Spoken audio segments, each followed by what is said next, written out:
aussi. Et puis, nous comprenons que la bougie allumée sur la table facilite le chemin de ceux qui nous dépassent.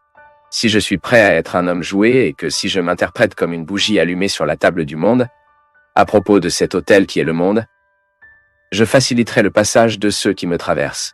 Je serai léger sur leur chemin. Mais ce drapeau, mon peuple, doit être présent tout le temps, tout comme un quai est éclairé pour que les navires le trouvent. De même, lorsque nous devons atterrir à l'aube dans un aéroport, vous voyez depuis la voie de loin signalant qu'il y a un refuge sûr pour que vous arriviez. Et c'est le combat de la vie quotidienne. Je suis vivant aujourd'hui et aujourd'hui j'ai besoin de vivre ce goût qui me permet d'être de plus en plus disposé à vivre et à faire ce qui m'entoure. Parce que c'est toujours comme ça, nous ne vivons jamais seuls. Là où il y a une personne heureuse, vous pouvez être sûr qu'ils feront tout pour provoquer le bonheur chez les autres, naturellement. Il suscitera ce désir d'être heureux dans le mouvement naturel. En étant juste satisfait d'elle-même, de la vie qu'elle vit, elle le provoquera sur les autres. L'inverse est également vrai. Lorsque vous avez une personne insatisfaite de vous-même, elle finit par provoquer une insatisfaction. Cela s'avère être un obstacle à de nombreuses autres personnes. Et c'est pourquoi je dis que nous devons être très honnêtes avec la vie que nous sommes vivre et avec ce que nous provoquons dans l'autre, au moment où nous vivons avec lui. Et j'aime l'enseigner théologiquement. Nous sommes toujours aidés par la grâce de Dieu, qui pouvons également appeler l'amour de Dieu, la bonté de Dieu, sont des termes différents pour dire la même chose. Est-ce que tout est drôle? L'amour de Dieu dans notre vie est-il le fruit de la grâce? Ce est gratuit? Est-ce généreux? Grace anticipe toujours. Mais si je supprime, je le répète. Qu'est-ce que l'épanouissement humain? C'est l'accueil du cadeau divin. C'est l'accueil de la grâce divine dans nos vies.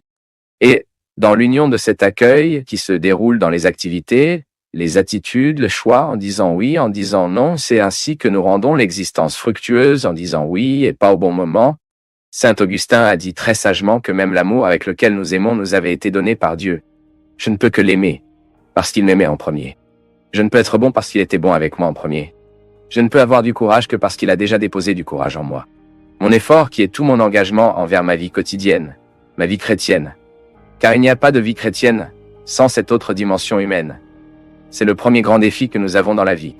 Apprenez que Dieu vit en nous. Et c'est le principe fondamental de toute religion.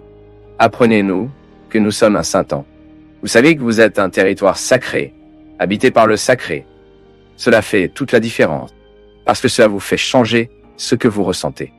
Il a déjà cessé de penser que nous nous trompons souvent dans la vie, ou que nous ne pouvons pas atteindre nos objectifs, c'est parce que nous nous trompons. Combien de fois avez-vous regardé avec vous-même? Combien de fois avez-vous pu croire en vos rêves? Combien de fois dans cette vie avez-vous permis au pire de l'autre de vivre en vous? Parce que, malheureusement, vous vous êtes assumé comme ça, comme un territoire que l'autre fait ce qu'il veut. Combien de fois dans la vie avez-vous souffert précisément parce que vous avez été durement trahi? Lorsque vous êtes trahi, ce qui vous fait vraiment mal, c'est cette identité. Eh mon Dieu, je veux être unique. Je veux recevoir la valeur que je mérite. Je ne veux pas que mon identité soit banalisée. La trahison n'est rien de plus, rien de moins que de trahir le sens de l'autre dans votre vie. Et c'est la reprise de la possession, mon peuple. Croire en Jésus, c'est que vous vivez le défi quotidien de vous attraper cette partie qui vous convient. C'est à lui, mais c'est en toi. Jésus a laissé une partie précieuse de lui en vous, qui est appelée dignité. Et nous, dans le défi de vivre dans les jours à partir d'aujourd'hui, où les gens sont si banalisés, où les gens sont si facilement trompés, nous avons besoin de tous les jours. Le matin, regarde dans les miroirs, où nous la réfléchissons, et la chantons pour nous-mêmes. À l'intérieur se trouve Dieu. Et il n'y a rien dans cette vie. Personne n'a le droit d'entrer dans ce sol sacré que je suis, banalisant mon existence. Si vous devez entrer dans ma vie, si vous devez entrer dans votre vie, le cœur n'a même pas de porte, mais quiconque règne en moi, je suis un territoire sans frontières. Le cœur n'a pas de porte, mais qui gouverne ici est Dieu. Je suis sûr qu'aujourd'hui, il y a beaucoup de femmes qui doivent se souvenir du mari de celui-ci. Argent avec plus d'affection, voyez-vous? Il y a beaucoup de femmes ici qui a besoin de chanter ce refrain à l'oreille de son mari. À l'intérieur, il y a Dieu, à beaucoup de petites amies qui a besoin de chanter cela à l'oreille, non?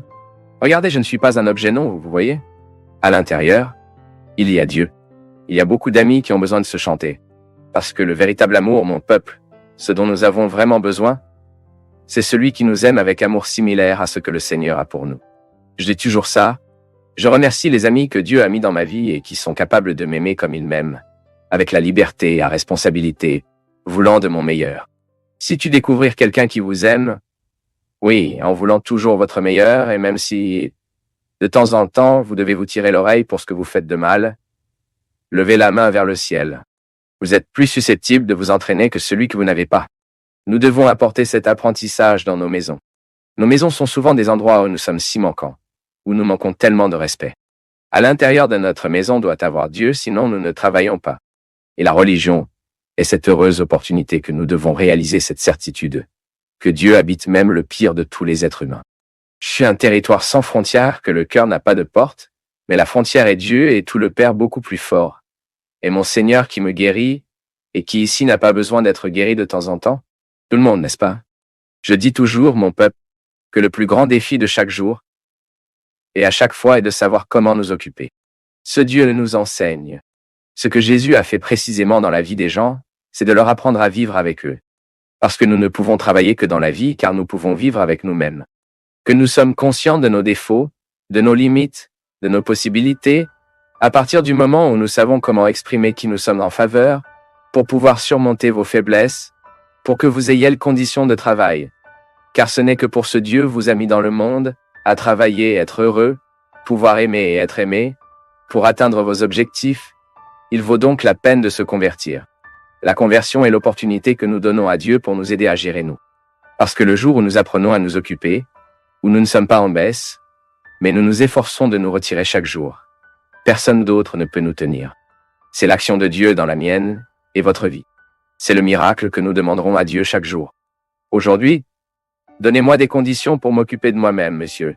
Parce que si je m'occupe bien de moi, je suis capable de mieux aimer ceux de mon côté.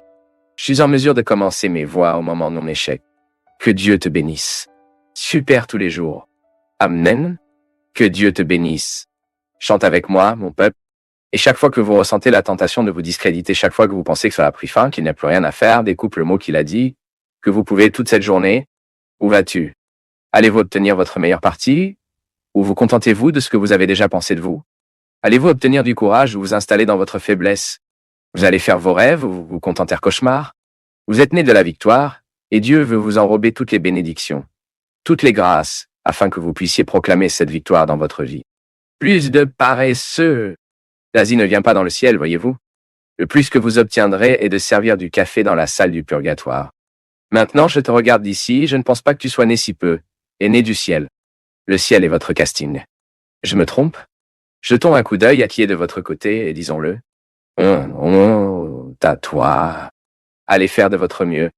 Ne soyez pas satisfait de votre pire partie. Allez obtenir votre meilleure partie. Parce que vous pouvez tous. Que nous venons avec moi. Après, cette dernière phrase doit être très élevée, pour être très belle. Je peux, si bien que nous pouvons dire ça, non? Lorsque les autres parlent comme celui-ci, vous pouvez gagner ceci et vous dites, je peux. Ah, c'est trop bon. Juste pour cela, cela vaut la peine d'être vécu. Mes employés. Donc vous vous mettez au défi, afin de ne pas laisser le médicament supprimer votre courage, de ne pas laisser le médicament retirer votre intérêt, afin que personne ne retire votre intérêt, que vous pouvez continuer. Ah, je suis capable de le faire. Puissiez-vous avoir le droit de dire cela. Faites un sacré effort, ma vie n'est pas une blague, mais je peux dire courage. Qui aime les gens découragés, le diable? C'est pourquoi c'est tellement un service facile pour le diable, car ce qui est des gens découragés dans ce monde, découragés d'eux-mêmes, sont des gens comme ça. Vous savez ce que le médicament fait de nous, non? Retirer de notre courage pour dire non. Une personne addictive. Et j'ai suivi beaucoup de gens comme ça. C'est celui qui n'est plus en mesure de choisir la meilleure partie. Parce qu'un être humain n'est pas possible en étant en état de conscience. Sachant tout le mal qui craque, par exemple, que la cocaïne fait dans la vie d'une personne, qu'elle apporte. Par conséquent, il est révisé, protégez-vous, afin que rien de ce qui est diabolique aujourd'hui ait de la place pour grandir en vous. Vous pouvez donc continuer. Quand quelqu'un vous demande, puis, comment va la vie? Vous aurez cette tension de je peux. Non. Vous répondez, regardez, je suis dans le combat, mais je peux. Je crois que pour nous tous qui vivons la dynamique de l'Évangile, pour nous qui avons décidé de guider notre vie du point de vue de l'Évangile, il est toujours temps de lutter, parce que c'est l'action principale de Dieu en nous. Cela nous encourage à gérer la vie. C'est de nous encourager afin de ne pas nous rendre en période de difficulté, de problème, de lutte. C'est pourquoi chaque chrétien est toujours en difficulté. C'est l'union de ces deux forces, mon peuple.